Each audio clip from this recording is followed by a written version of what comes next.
Aujourd'hui, on va parler de l'intelligence artificielle et surtout de la mode de l'intelligence artificielle. Alors quand je dis mode, ce n'est absolument pas péjoratif, ça peut être dans le bon sens si on est sur une tendance haussière et que vous rentrez dans cette tendance en sachant pertinemment que c'est la mode du moment et que du coup les capitaux s'injectent par là, les flux vont vers là et que vous souhaitez en profiter, c'est absolument pas une mauvaise chose. On a ici un article de FactSet qui nous dit un grand nombre d'entreprises du S&P 500 citent IA sur les conférences téléphoniques au cours des 10 dernières années. On le sait depuis un petit moment, l'intelligence artificielle est au centre de toutes les attentions et si vous ne le mentionnez pas lorsque vous parlez de votre entreprise, de vos perspectives, des perspectives de gains, eh bien vous pouvez être has-been et ce que cherchent la plupart du temps les patrons de ces sociétés-là, c'est d'attirer des flux vers eux, vers leur société et de montrer qu'ils sont toujours dans le coup. L'intelligence artificielle a été un sujet de discussion pour le marché compte tenu de l'intérêt accru. Plus d'entreprises du S&P 500 que d'habitude ont commenté IA lors de leur conférence sur les bénéfices du premier trimestre. La réponse est oui. FactSet Document Search, qui permet aux utilisateurs de rechercher des mots-clés ou des phrases dans plusieurs types de documents, a été utilisé pour répondre à cette question. Grâce à la recherche de documents, FactSet a recherché le terme IA dans les transcriptions des conférences téléphoniques. Vous avez ici tout le texte qui traite du sujet, mais comme une image vaut 1000 mots, je vous mets directement ici le graphique. On voit toutes les fois où le terme IA a été prononcé, évoqué dans les earning calls. Et on voit l'amélioration, l'augmentation phénoménale et surtout depuis le Q1 2023, l'envolée spectaculaire de cette tendance. Donc là, c'est sur les 10 ans et si on descend, on est sur le Q1 2024 et on voit surtout, sans surprise, que c'est au niveau de la technologie, ensuite industrielle, financière, etc., etc. Et on voit même que dans l'énergie, ça a été prononcé, real estate également, utilities, bref, on voit que c'est absolument partout, alors bien plus du côté industrie et technologie, mais on voit que c'est quand même prononcé dans tous les différents secteurs. Vous l'avez ici en pourcentage, ici vous l'aviez en numéraire. On voit que 91% à technologie, c'est parfaitement logique, mais il y a quand même 33-27%, ce qui reste quand même élevé. Alors, est-ce que c'est une mode? Est-ce que c'est la prochaine technologie du millénaire? On n'aura pas la réponse tout de suite. Et quoi de mieux pour représenter l'intelligence artificielle que de partir sur Nvidia?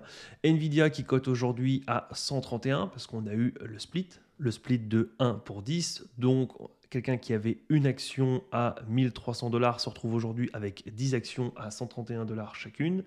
Et si on se met au niveau des finances et des projections, on voit que pour cette année, enfin l'année dernière, on a eu 1,30$, donc on est à un PER de 100.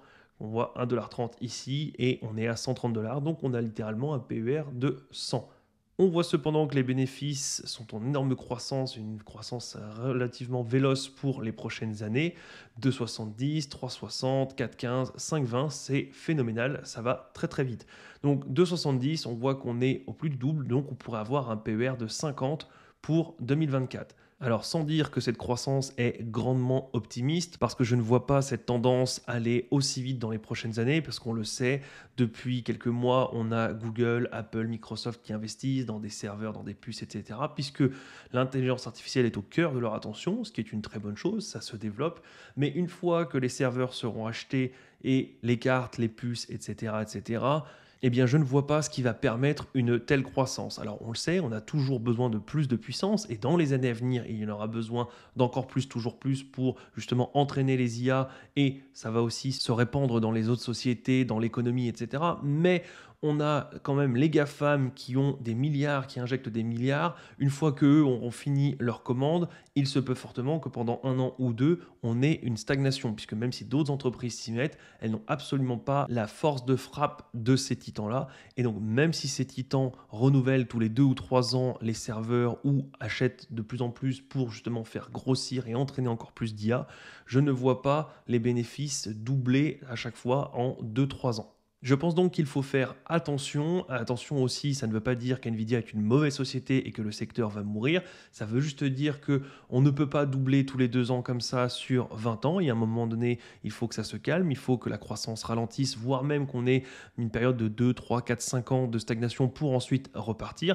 Donc oui, l'intelligence artificielle a de belles années devant elle. On n'est qu'au tout début. Exactement comme Internet dans les années 2000. Dans les années 2000, Internet en était à ses balbutiements, mais on le savait,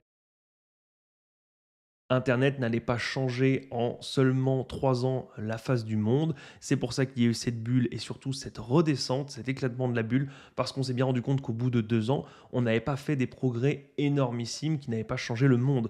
Les progrès, les évolutions technologiques, les découvertes, elles, étaient majeures et allaient permettre la décennie d'après d'avoir des smartphones, de l'internet haut débit, des plateformes comme YouTube, etc. Mais de 2000 à 2001, on n'a pas eu d'avancée phénoménale et surtout, ça n'a pas eu le temps de se répandre aussi vite dans l'économie.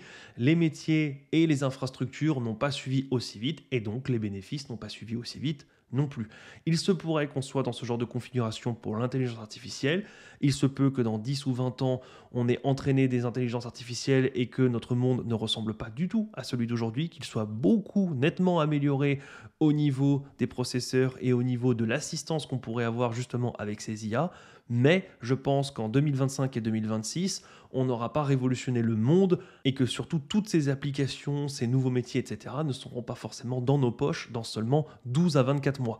Il se peut donc que ces sociétés comme Nvidia qui vendent justement, qui ne vendent pas ce rêve, mais qui vendent les composants qui vont permettre ce rêve, ne soient pas non plus richissimes dans 12 à 24 mois. Cela n'enlève pas la beauté des finances d'NVIDIA, ça n'enlève pas la puissance de son business, ça n'enlève pas sa croissance dans les prochaines décennies, mais il faut faire attention et distinguer l'effet de mode immédiatement et le réel bénéfice qu'il va y avoir sur le long terme. Ces deux affirmations sont vraies. Il y a et un effet de mode qui entraîne beaucoup de flux vers tout ce qui est IA ou même tout ce qui est entreprise qui a prononcé IA, alors que parfois ce ne sont que des simples logiciels. Et oui, l'intelligence artificielle, dans les décennies à venir, va complètement révolutionner notre monde. Mais entre dans une décennie et dans les 12 prochains mois, il y a un monde et ce monde peut vous faire perdre de l'argent ou au moins faire stagner votre capital, votre position, tout simplement parce qu'il faut un temps pour que le marché digère, il faut un temps pour que ces sociétés puissent faire des bénéfices et surtout des bénéfices encore en croissance. Et il faut donc être méfiant puisque la vie n'est pas un long fleuve tranquille et même si ça s'est déjà vu, ce genre d'accélération phénoménale, il faut être prudent parce que plus l'accélération est forte et moins les chances de coller à cette accélération sont élevées et donc plus les probabilités d'être déçu sont fortes. Et on sait comment le marché réagit quand il est déçu et surtout à des multiples de valorisation comme ça. Voilà, j'espère juste avoir éveillé un point d'intention chez vous. Attention, je ne me remets absolument pas en cause la beauté de l'IA. C'est juste qu'il faut savoir distinguer l'application concrète, réelle dans le monde d'aujourd'hui et le rêve qui est vendu. Et même s'il se concrétise dans 1 à 2 décennies, ça ne veut pas dire que ce sera le cas dans 6 mois ou dans 12 mois. Il faut donc agir en conséquence, gérer ses investissements en fonction de ces paramètres-là et protéger son capital au mieux. Voilà, c'est tout pour aujourd'hui et moi je vous dis à la prochaine. Salut!